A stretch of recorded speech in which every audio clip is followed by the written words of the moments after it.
حدیث ہے جسے سلسلۃ الذہب کہتا ہے، سونے کی کڑیوں سے جڑی ہوئی حدیث ہے، کیونکہ اس حدیث کے راویوں میں ایک راوی بھی غیر معصوم نہیں ہے، سارے کے سارے معصوم ہیں، اس لیے فرمایا یہ سونے کی کڑیوں سے جڑی ہوئی حدیث ہے۔ اور پھر امام نے سلسلہ بتانے کے بعد لوگوں سے کہا اب لکھو یہ حدیث۔ مولا کیا لکھوانا چاہتے ہیں؟ فرمایا لا الہ الا اللہ حسنی من دخل حسنی امن من عذابی، کہ یہ لا الہ الا اللہ میرا قلعہ ہے، جو اس قلعے میں داخل ہو گیا وہ امن میں آ گیا۔ یہ جملہ کہنے کے بعد مولا نے پردہ محمل گرا دیا، لوگوں نے کاغذ قلم نیچے کر لیے، شاید مولا کی بات ختم ہو گئی۔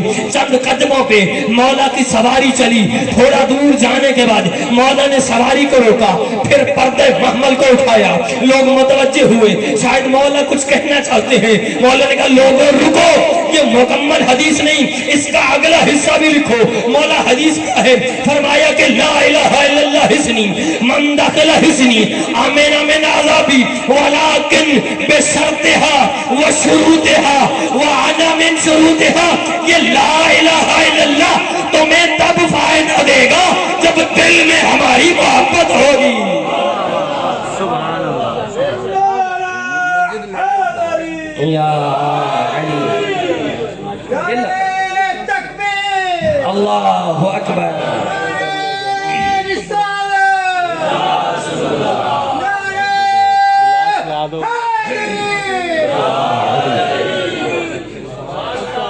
جب دل میں ہماری محبت ہوگی، زبان سے اگر لا الہ الا اللہ پڑھتے بھی رہے تو اس کا کوئی اثر نہیں، کہ جب تک دل میں ولایت و محبت و مودت آل محمد نہ ہو۔ اور یہ اتنا قیمتی، اور لا الہ الا اللہ کوئی ہلکا جملہ نہیں ہے۔ لا الہ الا اللہ میں ایک مکمل توحید پوشیدہ ہے کہ کوئی معبود نہیں الا اللہ، مگر اگر کوئی سجدے کے قابل ہے، اگر کوئی اس قابل ہے کہ اسے جھکا جائے تو وہ اللہ کی ذات ہے، اللہ کے علاوہ کسی کا سجدہ جائز نہیں ہے۔ تو بھئی جھکنا ہے اللہ کے سامنے، اور اللہ قرآن میں خود کہہ رہا ہے کہ قل هو اللہ احد، کہہ دو کہ وہ اللہ ایک ہے۔ قل هو اللہ احد، کہہ دو کہ اللہ ایک ہے۔ اللہ الصمد، وہ اللہ بے نیاز ہے، وہ اللہ بے نیاز ہے، یعنی وہ اللہ کسی کا محتاج نہیں۔ تو اللہ نے اس سورہ توحید کے اندر، توحید کے پیغام میں ایک قانون بنا دیا کہ عظمت کے قابل وہ ہوگا کہ جو بے نیاز ہوگا، جو محتاج ہے وہ کمتر ہوگا، کہ جو بے نیاز ہو وہ افضل ہوگا۔ تو بھئی اللہ نے معیار بتایا کہ جو محتاج نہیں ہوگا، کہ جو بے نیاز ہوگا وہ افضل ہوگا۔ تو اللہ گویا بتا رہا ہے افضلیت کا معیار رنگ نہیں۔ یاد کے سنیے گا، جملہ آپ کے حوالے کرنے جا رہا ہوں، یہ افضلیت کا معیار رنگ نہیں، افضلیت کا معیار نسل نہیں، افضلیت کا معیار یہ رتبہ نہیں، یہ جو دنیا کے رتبے ہیں کہ کوئی اگر کالا ہے تو کمتر، کوئی گورا ہے تو افضل۔ اگر رنگ معیار ہوتا تو گورے آزان دے رہے ہوتے، بلال حبشی آزان سن رہے ہوتے۔ بھئی اگر عظمت اور فضیلت کا معیار سفید رنگ ہوتا تو بلال کبھی اذان نہ دیتے، لیکن بلال حبشی کہ جو حبشی ہے، رنگ کالا ہے، شجرے کا پتہ نہیں، وہ اذان دیتا ہے، اور بڑے بڑے شجرے والے اس کی اذان کو سن کر، اس کی اذان کو سن کر اللہ کی بارگاہ میں سجدہ کرنے کے لیے آتے ہیں۔ تو میں کہتا ہوں کہ اس زمانے میں کوئی تو کہہ دیتا اے میرے حبیب اس بلال کو اذان سے ہٹا دے، اس کا رنگ کالا ہے، اس کے شجرے کا پتہ نہیں، لیکن کوئی نہیں آیا جس نے کہا ہو کہ اس کو اذان سے ہٹاؤ۔ تو ایک جملہ کہنے کی اجازت دو کہ جسے رسول منبر پہ آذان کے لیے منتخب کرے تم اسے نہیں ہٹا سکتے، تو جسے منبر غدیر پہ کھڑا کر دے، جسے گلدستہ اذان پہ کھڑا کریں رسول، تم اپنی مرضی سے اسے نہیں ہٹا سکتے، تو پھر رسول جسے ممبر غدیر پہ کھڑا کرے اسے کوئی کیسے ہٹا سکتا ہے؟ اور پھر اعلان کر کے فرمایا من کنت مولا ہو فہذا علی مولا، کہ جس کا میں مولا اس کا علی مولا۔ اور پھر یہ بڑا خوبصورت جملہ ہے، اور ہماری یہ مجالس فکر کا نام ہے، کیونکہ اس مجالس سے علم ملتا ہے، اس مجالس سے تعلیم ملتی ہے، اور ہم تو جھگڑے کے قائل ہی نہیں، ہم تو لڑائی کرتے ہی نہیں، اس لیے کہ لڑتا وہ ہے جہاں جہالت ہو، لڑائی جھگڑا فساد وہاں ہوتا ہے جہاں جہالت ہو، جہاں علم ہو وہاں جھگڑا نہیں، اختلاف ہوتا ہے۔ اختلاف ہو سکتا ہے، کسی کو میری بات سے اختلاف ہو سکتا ہے، علم کی بنیاد پہ بات ہو رہی ہے تو اختلاف ہو سکتا ہے۔ میں کہتا ہوں لڑنے جھگڑنے کی ضرورت نہیں، ہم تو دنیا کو امن کا پیغام دیتے ہیں، ہم تو دنیا کو صلح کا پیغام دیتے ہیں، اور ہم بتاتے ہیں کہ ہمیں چھیڑو نہیں۔ آپ نے دیکھا نا ایران کو، کہا چھیڑو نہیں، ہم کسی کو چھیڑتے نہیں، اور جو چھیڑتا ہے اسے چھوڑتے نہیں۔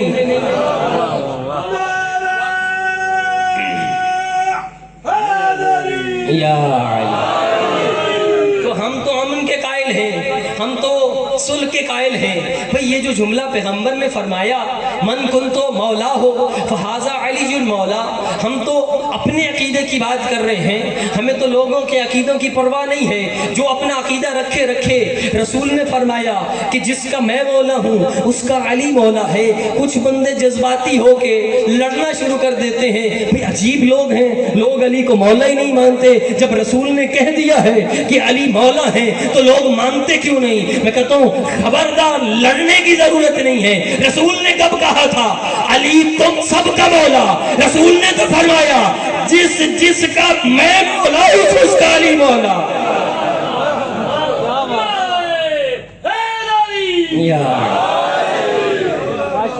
رسول نے کب کہا کہ علی تم سب کا مولا ہے؟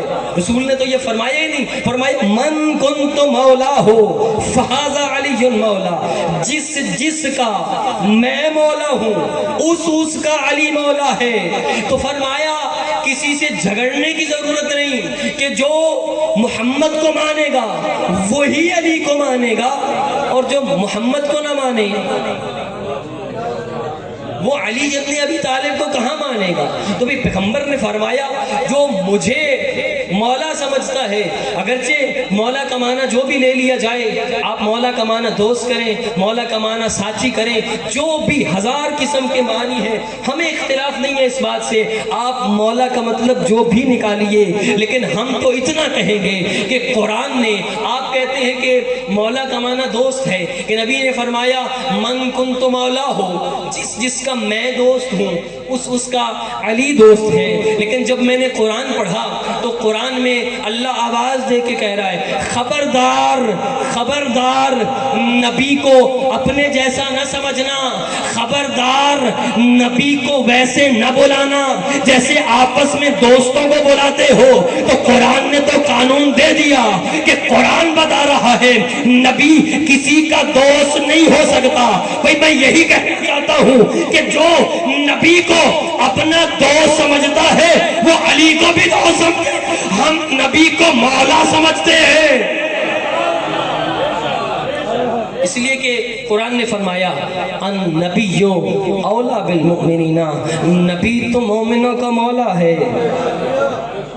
اور جب نبی مولا ہیں تو فرمایا من کنت مولا ہو فہذا علی مولا، تو جس کا نبی مولا ہے اس کا علی مولا ہے۔ پھر انشاءاللہ موضوع میں کبھی مجھے موقع ملا تو اس پر تفصیلاً گفتگو اور آیت کے ترجمے اور ایک ایک لفظ پہ گفتگو کی جائے گی، لیکن جو سرنامہ سخن میں نے عرض کیا اور جو میرا موضوع ہے کہ اے میرے حبیب، اس کائنات میں آپ نے بتایا کہ ایک ہی گھرانہ ہے کہ جس کے پیچھے جاؤ گے تو تم کبھی گمراہ نہیں ہو سکتے۔ فرمایا انی تارکن فیکم الثقلین کتاب اللہ عطرتی اہل بیتی ما ان تمسکتم بہما لن تضلوا بعدی ابدا، کہ میں تمہارے اپنے بعد تم میں دو گراں قدر چیزیں چھوڑ کے جا رہا ہوں، ایک اللہ کی کتاب، دوسری عطرت اہل بیت، اور فرمایا لن یفترقا حتی یرد علی الحوض، اور یہ دونوں کا رشتہ اتنا مضبوط ہے قرآن کا اہل بیت کے ساتھ کہ یہ قیامت تک اکٹھے رہیں گے، حوض کوثر تک جدا نہیں ہوں گے، یعنی قرآن ان کے ساتھ رہے گا، یہ قرآن کے ساتھ رہیں گے۔ اس لیے تو میرے نبی نے فرمایا العلی مع القرآن والقرآن مع علی، علی قرآن کے ساتھ ہے، قرآن علی کے ساتھ ہے۔ اگر قرآن کی سمجھ نہ آئے تو علی سے پوچھ لینا، علی کی سمجھ نہ آئے تو قرآن سے پوچھ لینا۔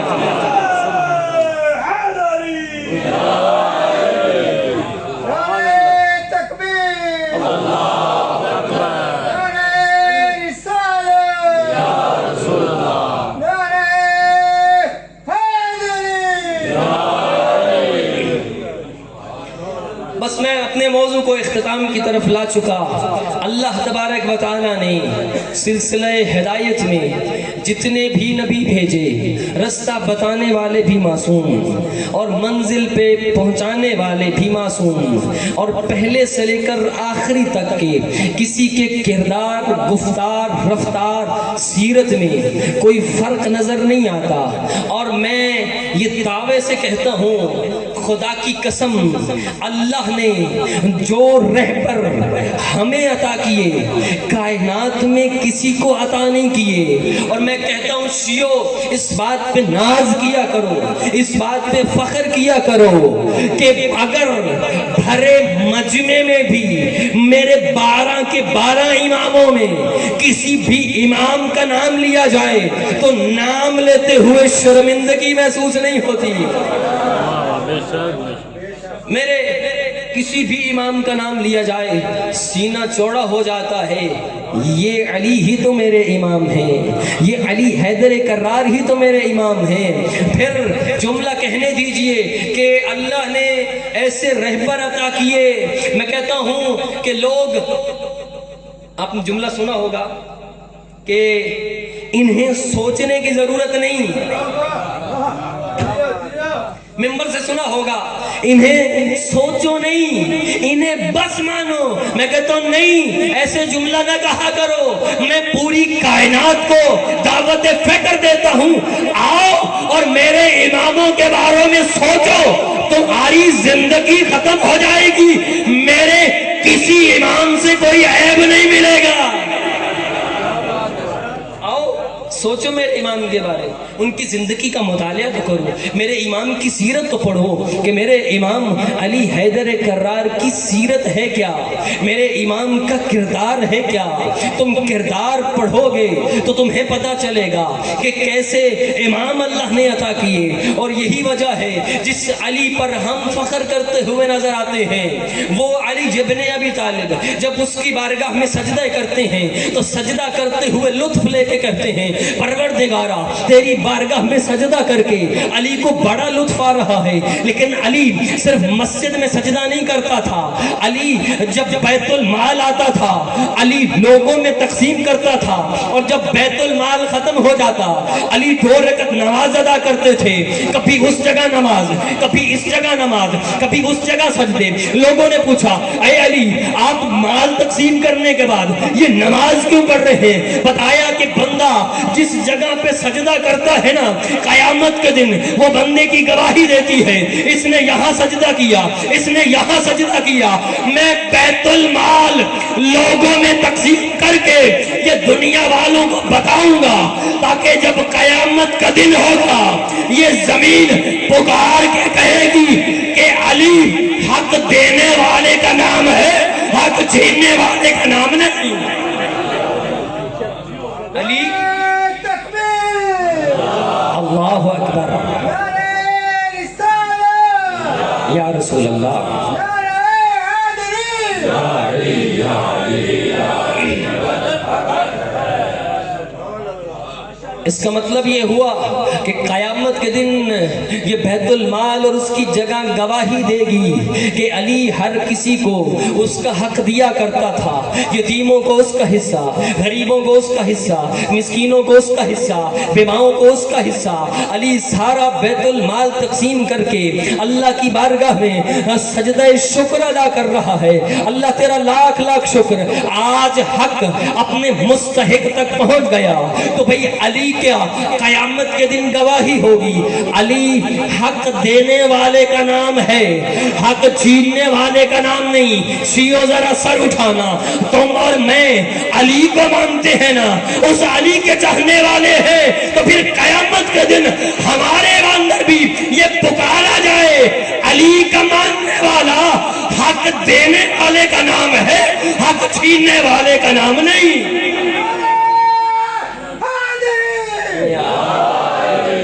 علی کا شیعہ بھی حق دینے والے کا نام ہے، حق چھیننے والے کا نام نہیں۔ علی کا شیعہ ہو اور اپنی بہن کا حصہ نہ دے۔ ہم جائیداد میں بیٹوں کو تو حصہ دیتے ہیں، بیٹیوں کو حصے سے محروم رکھتے ہیں۔ کہاں کا علی والا؟ اگر علی والا ہے تو جو قرآن کہتا ہے کہ بچے کا دگنا ہے اور بچی کا ایک حصہ ہے، دو نہیں ایک تو دو۔ جو حق دینے والا ہے، کسی ہمسائے کا حق کھانے والا نہیں، کسی غریب کا حق کھانے والا نہیں، کسی یتیم کا حق کھانے والا نہیں ہے۔ تو بس شیعہ تو وہ ہوگا جو علی ابن ابی طالب کو بھی مانے گا اور علی کی بھی مانے گا۔ تو جو علی کی مانے گا اور پھر وہ علی کا شیعہ کہلائے گا۔ اور حق بھی یہ ہے کہ علی ابن ابی طالب نے اپنی پوری زندگی میں، اپنی پوری خلافت کے زمانے میں کوئی ایسا وقت نہ آیا کہ کوئی بیوہ، کوئی غریب بھوکا سو گیا ہو۔ علی کا دور خلافت ہے، علی وقت کے خلیفہ ہونے کے باوجود بھی اپنے کندھے پہ اٹھا کے غریبوں اور مسکینوں کے گھروں میں آدھی آدھی رات کو جا کر پہنچاتے تھے کہ کوئی محروم نہ رہ جائے۔ آپ آئے مجلس عزا میں، اللہ تبارک و تعالی آپ کا آنا قبول کرے۔ آپ آتے ہیں، اس ذکر کو سنتے ہیں اور پھر آخر میں آنسو بہا دیتے ہیں۔ آپ کا ہر آنسو کا قطرہ آپ کی بخشش کی ضمانت ہے۔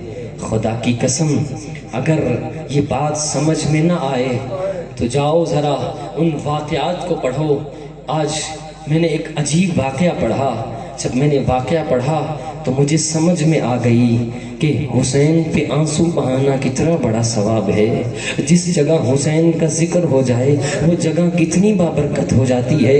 روایت کہتی ہے ایک ایران کی کوئی عالم دین ہے، انہوں نے یہ قصہ لکھا۔ آپ کے رونے کے لیے قصہ پڑھ رہا ہوں تاکہ آپ مصائب کے لیے آمادہ ہو جائیں۔